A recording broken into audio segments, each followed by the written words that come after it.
estamos con una nota para realizar con exteriores, estamos en comunicación con Capital Federal y vamos a dialogar con un dirigente histórico, un dirigente tradicional, ¿cómo se llama ahora actualmente la Fuerza Política Obrera?, que es Jorge Altamira. Jorge, buenos días, ¿cómo está? Muchísimas gracias por atendernos. ¿Qué tal? Buenos días, gracias por la conversación. Bueno, Jorge, ¿cómo está viendo toda esta situación, toda esta coyuntura socioeconómica por la cual está atravesando el país, el tema de la inflación que está haciendo bastante daño y fundamentalmente a los sectores trabajadores y aquellos que obviamente dependen de un salario? Mira, probablemente estemos al borde de una hiperinflación, porque el plan de Massa, que había prometido bajar la inflación y había prometido equilibrar las cuentas de la economía, está fracasado. El índice de febrero, 6,6, lo que va a ser marzo, indica que la inflación está fuera de control, y en particular por la decisión de Massa y del FMI de indexar los precios de los servicios, del transporte, de la salud. Es decir, que han creado un sistema hiperinflacionario. Ya no es solo que hay una inflación, sino que hay una política para que esta inflación perdure en el tiempo.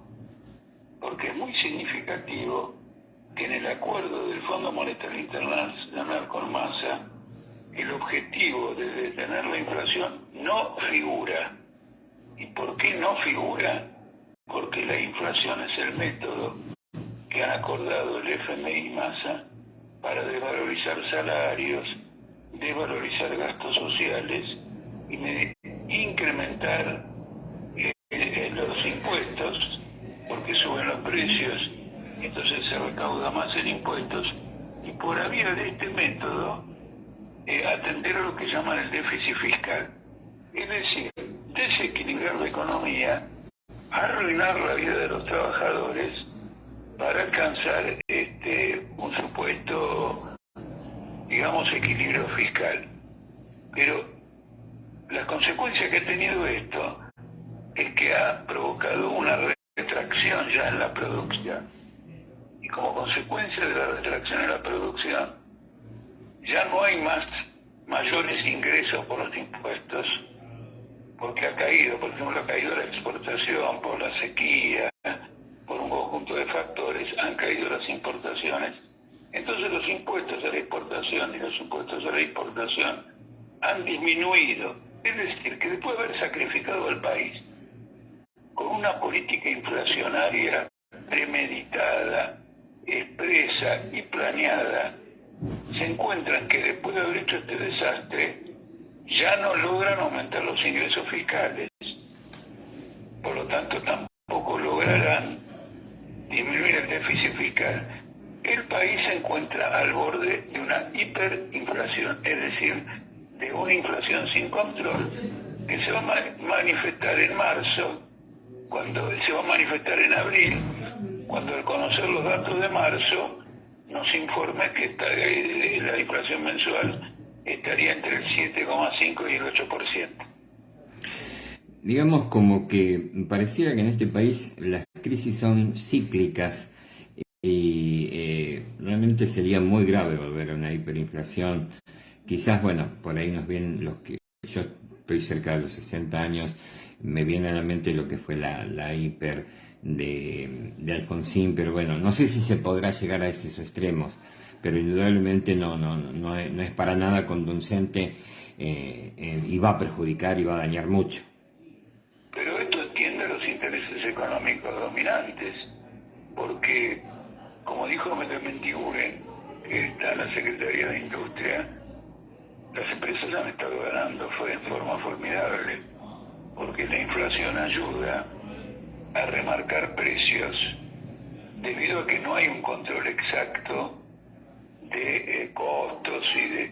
Entonces, realmente los precios crecen mucho en beneficio de las empresas, porque mire lo que ocurre. Una empresa importa a 200 pesos el dólar, pero cuando tiene que fijar el precio, fija el precio de acuerdo al dólar paralelo, que es el que está dominando la inflación. La diferencia entre el dólar paralelo y el dólar oficial es del 100%. Las empresas están embolsando una cantidad fenomenal de plata. Al mismo tiempo, el gobierno aumentó las tasas de interés. Por lo tanto, los acreedores del Estado, los bancos, los fondos de inversión, etcétera, están acumulando un montón de plata. Como ocurre siempre en un régimen capitalista, el proceso de la crisis aumenta la riqueza y la acaparación, el acaparamiento de beneficios de una minoría y perjudica a una mayoría.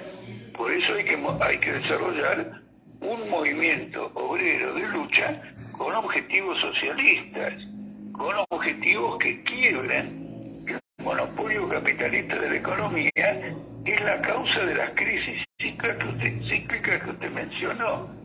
Para ilustrar un aspecto, acaba de quebrar el banco Credit Suisse en Suiza, bueno, lógico. Entonces organizaron que lo compre otro banco, el Banco Unión de Bancos Suizos. Para comprarlo tuvo que poner 3.000 millones de dólares con un banco que vale 50 veces todo eso. Y el Banco Central va a respaldar esta compra con una línea de crédito de 150.000 millones de dólares. Este tratamiento en beneficio de los bancos no se ve para los jubilados. Y es plata perdida, porque son 150.000 millones de dólares para un banco quebrado. Un banco quebrado quiere decir que está quebrado, quiere decir que no da crédito, que no sirve para nada. Pero hay que salvar el conjunto de intereses bancarios. Esto es una demostración del daño descomunal que este capitalismo avanzado, maduro, ya en descomposición, está causando la inmensa mayoría de la población.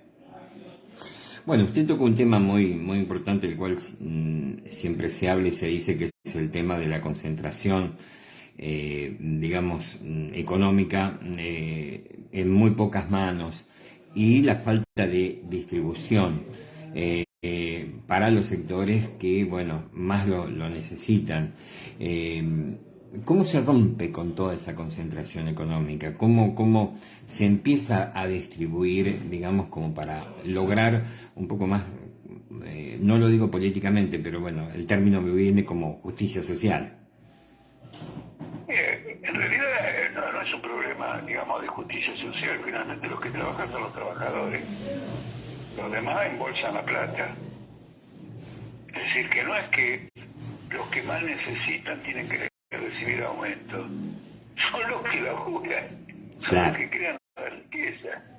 Ahora bien, ¿cómo se resuelve esto? Privando del poder político a los capitalistas. ¿Quién gobierna en Argentina? Los capitalistas. ¿A dónde va Massa cuando necesita apoyo para este y lo otro? Va a Houston, en Estados Unidos, a Nueva York, a la Cámara de Comercio norteamericana. Es un gobierno de capitalistas. Necesitamos un gobierno de trabajadores. Si usted no priva del poder político al capital, no pretenda obtener la más mínima justicia para los trabajadores. Y menos en un periodo de crisis, donde todos los dineros públicos van al salvataje de los bancos. Por ejemplo, el Banco Central, en el último canje de deuda que hubo hace cosa de 2 semanas, se comprometió a comprar la deuda que está en manos de los bancos, etcétera, si los bonos caen de valor. Es decir, yo compro un bono, me rinde una gran tasa de interés, pero si por incertidumbre, desconfianza, lo que fuere, cae de valor, no me perjudico. Viene el Banco Central, emite y yo me resarzo. Ahora, si tiene que emitir o no emitir para un trabajador, para un jubilado, ni muerto. Eso es inflación, dicen. Eso vulnera las leyes de la economía. Ahora, para forrear de dinero a los que les sobra la plata, no importan las leyes de la economía. Entonces usted tiene que privar del poder político a los capitalistas, como se los privó con un gobierno de trabajadores. La burocracia de los sindicatos patea en contra, firma acuerdos a la baja, se desvaloriza el salario, porque la propia burocracia ha resuelto sus problemas económicos, vive como duque, tiene autos, tiene viviendas lujosas, etcétera, etcétera. Entonces es causa común con el capital. Tiene que surgir una dirección diferente en la clase obrera. Esta no es una dirección de obreros, sino que es una dirección de capitalistas insertas en los sindicatos. ¿Cómo está viendo una situación que, bueno, en este mundo globalizado y lamentablemente está afectando mucho, que es la guerra de Ucrania-Rusia?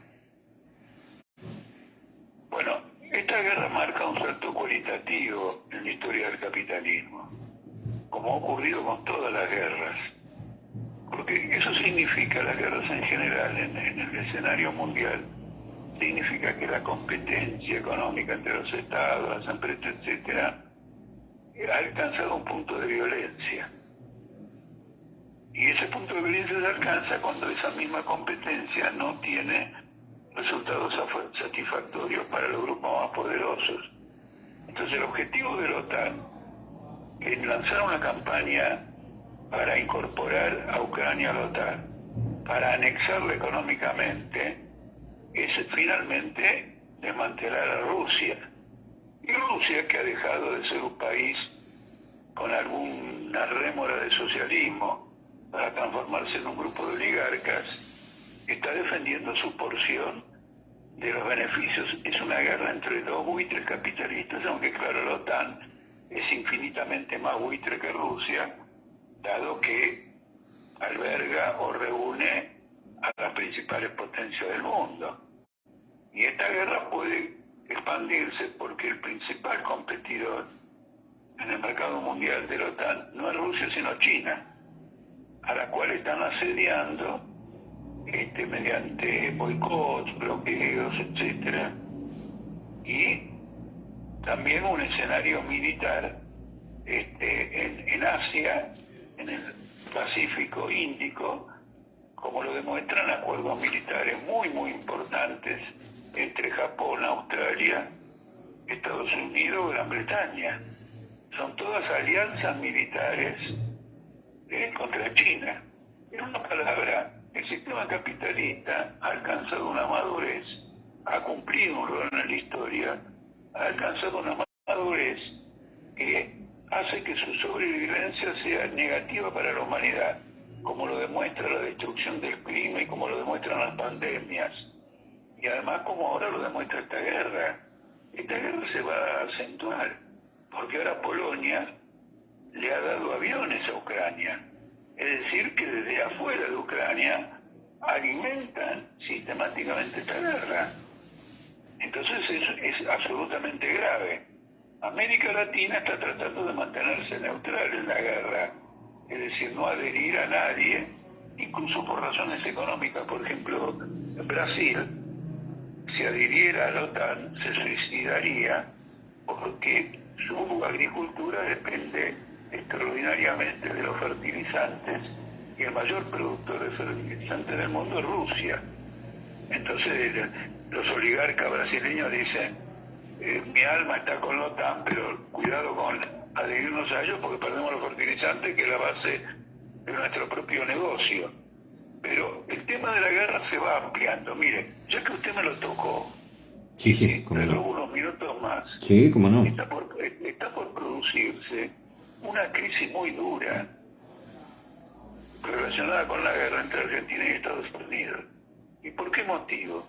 El motivo es el siguiente. Argentina tiene una plataforma marítima muy, muy extensa, que es saqueada económicamente por todo el mundo y es saqueada por Inglaterra, que ha decidido que las 200 millas marítimas de las Malvinas son de ellos.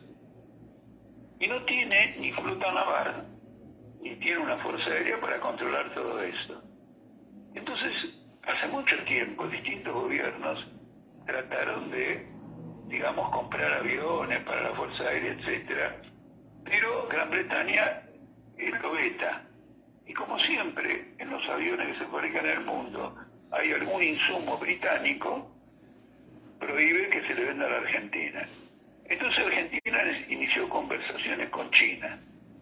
Y tanto el macrismo como los Fernández, el presupuesto de 2022 asignaron 600 millones de dólares a la compra de aviones chinos. Bueno, hay una crisis brutal, usted no se da una idea, el otro día fue discutido en el Congreso norteamericano. Si se consuma la compra de aviones chinos, que son necesarios de alguna manera para este sistema, para patrullar el Atlántico Sur y evitar que sea depredado, Estados Unidos y el FMI le bajan el dedo, le bajan el pulgar y vamos todo al diablo. Es decir, estamos en una nación que no puede ejercer su soberanía de ninguna manera. Este es otro motivo por el cual necesitamos un gobierno que prive de poder político a los capitalistas, que prive de poder político a las potencias extranjeras y establezca un gobierno de trabajadores. Lo que acabo de decirle es una primicia. Esta descripción que yo le hago es una primicia, no quiere decir que soy el primero en señalarla, porque yo mismo me he informado respecto a esto, pero soy el primero que la ventila públicamente en la Argentina. Es cierto, no lo hemos escuchado en ningún lado, es verdad. Queremos aprovecharlo ya que tenemos la posibilidad de tener este contacto. Tenemos algunos otros temas apuntados. Un tema ya de política interna. ¿Cómo ve el funcionamiento de la justicia en el país? ¿Cómo ve este juicio político que se le está llevando a la Corte Suprema de Justicia? Mira, la justicia en el país está definitivamente liquidada. Le cuento lo que me acaba de ocurrir. La empresa Techin está cuestionada por los cuadernos de Centeno. Es decir, pagó coimas al gobierno nacional. Y Comodoro Pi eximió de culpa y cargo al presidente, a dos funcionarios importantes de Techin, Verdanza, un ejecutivo, el principal ejecutivo, y Pablo Roca, que es el dueño. Eso pasa en la Argentina con Comodoro Pi. En Estados Unidos, los accionistas de Techin iniciaron un juicio por los cuadernos, porque el pago de coimas derribó el valor de las acciones de Techin en Estados Unidos. Y la justicia norteamericana lo condenó. ¿Qué tal? Es decir, que quiere Estados Unidos a que condenen a los corruptos. Ya le digo el panorama. En este país hay que barrer con este Poder Judicial. Hay que barrer completamente. Está totalmente penetrado por intereses económicos y por operadores políticos. Es una maquinaria de estafa, incuestionablemente. La cantidad de gente que no fue presa por corrupción, porque el juicio demoró tanto que terminó prescribiendo, es muy grande. Por ejemplo, Cavallo y Sturzenegger, por las estafas del 2001, han quedado sin sanción, sin condena, porque alargaron tanto el juicio que, bueno, ya prescribió la causa. Eso ya ha ocurrido con otros ejemplos, con otros casos. No quiero empezar a darle todos los casos. Le ilustro con uno que es muy significativo. Así que está perfectamente claro. Es decir, que no solo es un problema de gobierno, sino que hay un Estado que, de tanto servir a intereses económicos minoritarios, se encuentra en una situación de pudrición completa. ¿Y cree que este juicio político sirve o es puramente algo armado para la eventualidad? Bueno, no tiene posibilidad de progresar y ni siquiera sirve como agitación política, porque no se ve a dónde quiere ir. Y si no se ve a dónde quiere ir, quiere decir que es un recurso del kirchnerismo para ver si puede levantar un poquito las acciones, pero bueno, los kirchneristas están, por ejemplo, la misma presidenta ahora está enjuiciada, de hecho en los cuadernos de Centeno que le acabo de señalar con el tema de Techín. Es muy interesante. Ella y otros vinculados al kirchnerismo siguen en el proceso judicial, pero Bernaza y Paolo Roca han quedado desligados. Es decir, que por el mismo proceso el mayor grupo capitalista del país es absuelto y la vicepresidenta de la Nación sigue bajo proceso. Es una vergüenza fenomenal,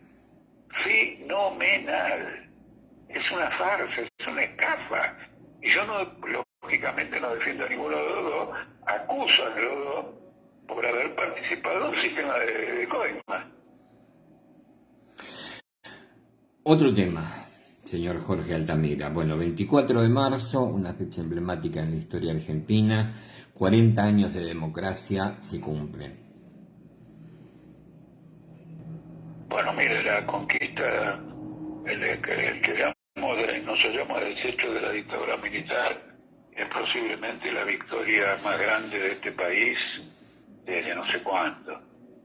Hemos tenido una dictadura militar que ensangrentó a la nación en forma terrible, y fuimos capaces de desembarazarnos de ella a través de la lucha popular. Hay muchos que adjudican la partida de la dictadura a la derrota de Malvinas, hay un punto fuerte ahí, pero Galtieri ataca Malvinas 48 horas después de la mayor manifestación obrera de la época, cuando 50.000 obreros el 30 de marzo de 1982 se enfrentaron con la policía en una batalla campal que duró 5 horas. Es decir, el régimen se venía abajo y buscó desviar la atención con la ocupación de Malvinas. Ahora, es una democracia capitalista que ha servido completamente a los mismos intereses económicos que sirvió la dictadura militar. Porque la palabra patria contratista, es decir, los privilegios de los grandes grupos económicos de la Argentina con el Estado, viene de la época del régimen militar. ¿Te das cuenta?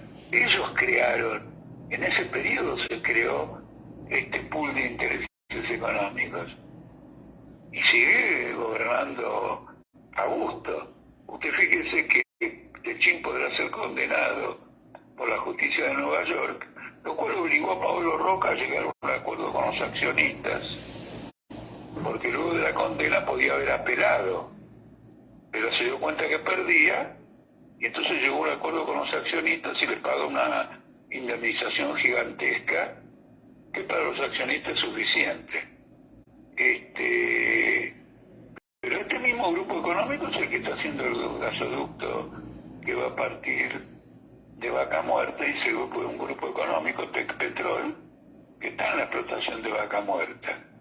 Con lo cual, el enlazamiento de intereses económicos con el Estado y la corrupción es total y completo. Por eso, la salida es privar del poder político a los capitalistas y que asuman la dirección del país los trabajadores. De otro modo la situación se va a agravar.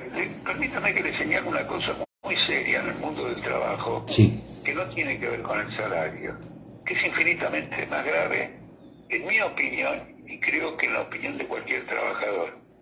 Ya no hay jornada de 8 horas y ya no hay trabajo semanal de 5 días o 5 días y medio. Los trabajadores están trabajando la semana entera, de lunes a domingo, y 10 horas. Y la mitad del salario que cobran, y esto va creciendo en porcentaje, no obedece al salario por la jornada, sino a los diferentes premios que han organizado las empresas por aumento de producción.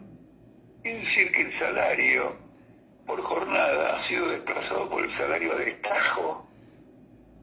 El salario de destajo fue eliminado en el movimiento obrero hace más de 100 años y vuelve ahora. Esto destruye la vida del trabajador. Un trabajador trabajando 7 días, 10 horas, con un transporte ineficiente y todo lo más, no puede atender a la construcción de su propia familia, a la construcción de sus ambiciones personales. Es simplemente un engranaje más de la maquinaria de una empresa. Bueno, ahora sí, la última, año electoral en la Argentina, bueno, cómo se prepara política obrera, hay posibilidades de que haya una izquierda unida, ¿cómo están dadas las cosas? Mire, la novedad es que la justicia electoral nos dio la personería nacional para política obrera hace aproximadamente una semana. Vamos a estar en 5 distritos, pero probablemente a la hora de ir a elecciones estemos en 8 distritos, pero como partido nacional, con candidatos nacionales. Vamos a hacer un congreso ahora el 6 de abril y vamos a considerar todas las opciones, porque es muy compleja esta campaña electoral. En primer lugar, yo le señalé la perspectiva de hiperinflación. Un intendente de Avellaneda del kirchnerismo, que fue ministro de Hábitat en el gobierno de Alberto Fernández, Jorge Ferraresi, acaba de decir de que 24 horas antes de la subida de Massa el gobierno estaba a punto de irse en helicóptero. Si esto es así textualmente, como Massa fracasó y la situación está mucho peor que la que cuando él vino, existe la posibilidad de que todavía se vaya en helicóptero. La crisis en el frente de todos es muy grave, no tanto por los temas electorales, sino porque priva el gobierno de cualquier autoridad para manejar cualquier descontrol. Entonces, esto es un elemento que hay que tener en cuenta. La posibilidad de que el proceso electoral no se haga bajo el gobierno que tenemos ahora. Eso hay que tenerlo en cuenta. En segundo lugar, la situación de un sector de la izquierda, en este caso el FITU, es oprobiosa, porque las peleas son tan intensas que en Salta, que se vota ahora en mayo, van separados. Y en Mendoza ocurre lo mismo. Entonces, el panorama es de que podría haber una disgregación de este sector político. Eso a nosotros nos modifica un poco la perspectiva de acción.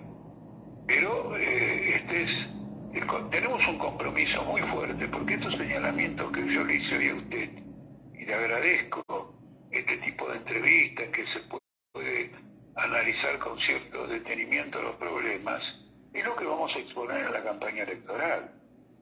Y creemos que vamos a impactar fuertemente en el electorado, muy fuertemente, porque además no somos improvisados, tenemos una trayectoria. Todo esto que viene ocurriendo en el país nosotros lo fuimos advirtiendo en forma sistemática a través de décadas, de manera que somos mucho más sólidos que cualquier otra corriente que quiera, digamos, entre comillas, aprovechar la crisis de los partidos tradicionales.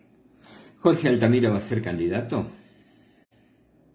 Bueno, vamos a discutirlo en este escenario complejo. No tengo ningún inconveniente en ser candidato. Sería fantástico. Tengo una voluntad y una extraordinaria para difundir estas ideas. Con el tiempo me he transformado en más didáctico. Tengo que aprovechar esos recursos, pero vamos a considerar el conjunto de la situación, porque tampoco podemos ser livianos y decir, bueno, valgámonos de estas elecciones como una gran tribuna de educación política en medio de una crisis que tiene características terminales. Bueno, yo estoy pensando, imaginando, sería interesante, digo yo, esto es muy personal, en una Cámara de Diputados, en una banca Jorge Altamira. Bueno, le agradezco muchísimo el concepto. Yo pienso que tendría un papel muy diferente al que ha ocupado la izquierda hasta ahora. Sí, un poco también por eso también lo decía uno que hace un seguimiento de toda la actualidad. Bueno, Jorge, yo le quiero agradecer muchísimo por esta posibilidad de charlar con usted y bueno, de charlar todos los temas. Realmente creo que no nos ha quedado ninguno, pero bueno, no va a faltar oportunidad a través de nuestra amiga en común, Sonia, que podamos concertar para volver a realizar una nueva nota. Le mando un abrazo y lo que usted quiera agregar para el final. No, lo que quiero agregar es también devolverle su abrazo con un abrazo y nos comunicaremos pronto. De esta manera, muchas gracias. De esta manera dialogamos con Jorge Altamira, dirigente de Política Obrera.